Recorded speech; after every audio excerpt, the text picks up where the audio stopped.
So with these definitions in this background, we're going to care about universality of gates, both in classical and quantum circuits. So we say that a set of gates is universal. We're defining universal if it can implement any circuit.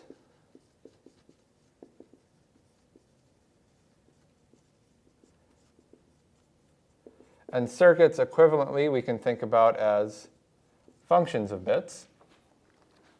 So given some set of gates, if it has the ability to implement any circuit that we want, we're going to call that a universal set of gates.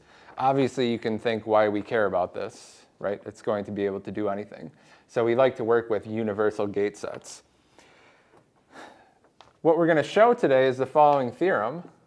We're going to demonstrate that the set of gates I've written down is actually universal. So the theorem is that the gates AND, XOR, and NOT, again with the implicit understanding that we can do these gates as well. So I'll write that in parentheses. Again with fan out, crossover, and ancilla